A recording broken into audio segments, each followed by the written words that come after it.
Hey everyone, and welcome back to the Babalian Money Show. I am so excited for today's video because we're diving deep into the world of side hustles.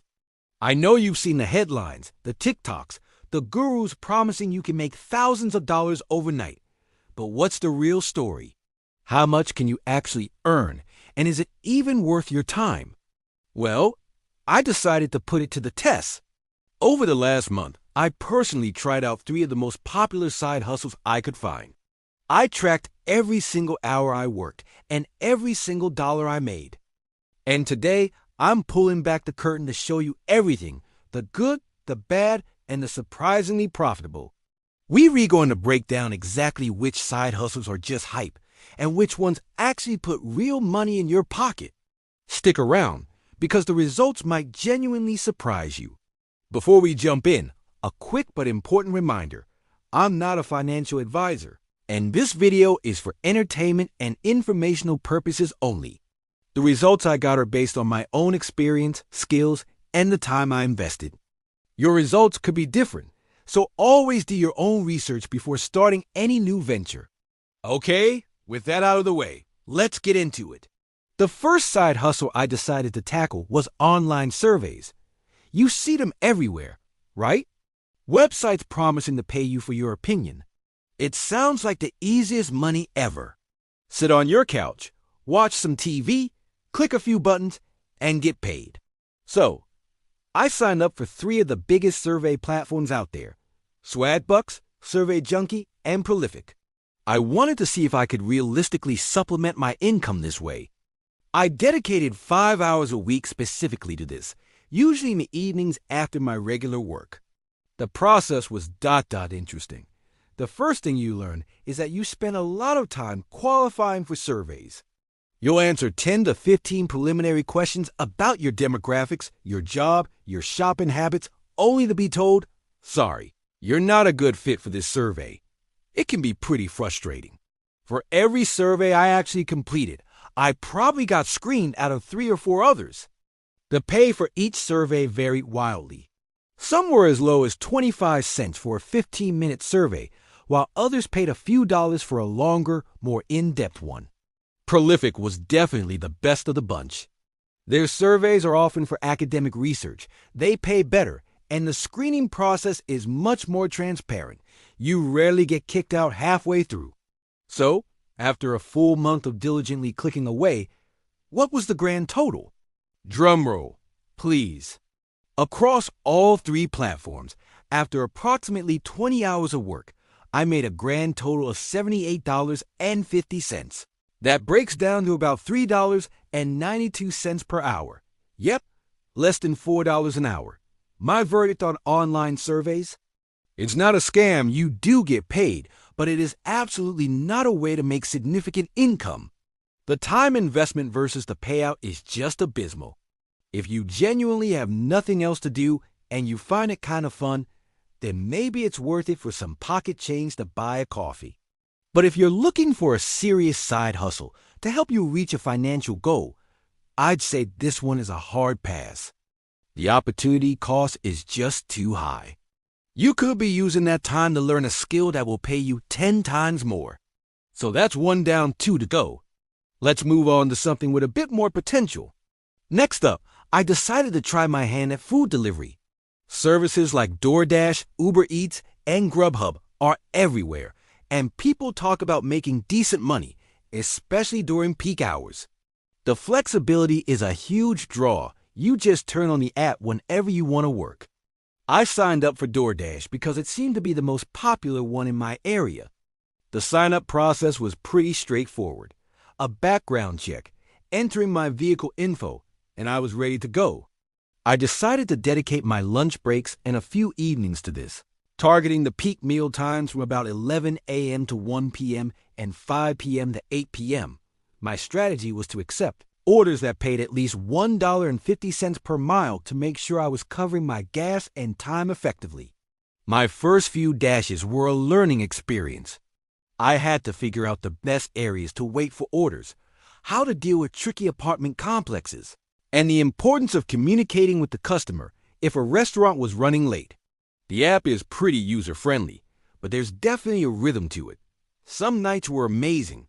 I remember one Friday night where I was getting back-to-back high-paying orders and felt like I was really crushing it.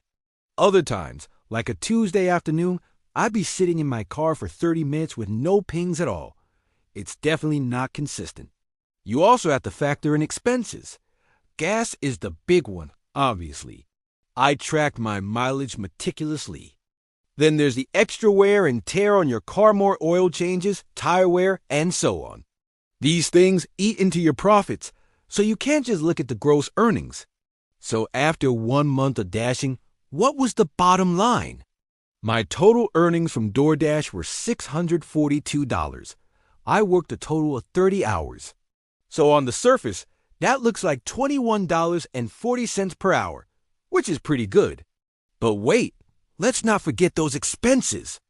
I calculated that I spent about $95 on gas for all that driving. If we subtract that, my profit comes down to $547, and the hourly rate becomes $18.23. My verdict on food delivery? It's a legitimate and decent way to make extra money, especially if you have a fuel-efficient car and can work during those prime time hours. The flexibility is a huge plus. You really are your own boss. However, you have to be disciplined about tracking your mileage and expenses for tax purposes, and you have to be prepared for the inconsistency. Some days you'll make great money, and other days you'll wonder why you even bothered. It's a solid option, but it didn't quite feel like a game changer for me. It felt like trading a lot of time for a decent, but not incredible, return. All right, we've looked at surveys that pay pennies and delivery that paid a decent wage. Now for the third and final side hustle, the one I was most excited and nervous about, freelance digital services. This one is a bit different. Instead of signing up for an app, I decided to leverage a skill I already had, basic video editing. Now, you might be thinking, well, that's great for you, but I don't have a skill like that. But hear me out. A digital service can be anything from writing blog posts, managing social media accounts, creating simple graphics in Canva, doing data entry, or even being a virtual assistant. There are so many skills you can learn for free on YouTube and then monetize. I decided to offer my services on Upwork, a popular freelancing platform. I created a profile, put together a simple portfolio of some personal video projects I'd done, and started looking for jobs. My target was small businesses or content creators who needed help editing short-form videos, like TikToks or Instagram Reels. This is a huge market right now. The beginning was slow. I sent out about 15 proposals in the first week and heard nothing back. It's tough when you have no reviews. I decided to lower my initial rate to be more competitive, pricing my first few jobs lower than I normally would just to get some experience, and more importantly, a 5-star review. That strategy worked.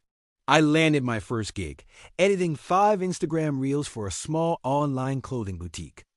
It was a simple job, just trimming clips, adding text overlays, and sourcing some trending audio. I finished the project in about 3 hours and got my first positive review. That review was like a golden ticket. Suddenly, I started getting more responses to my proposals. By the end of the month, I had completed projects for 4 different clients.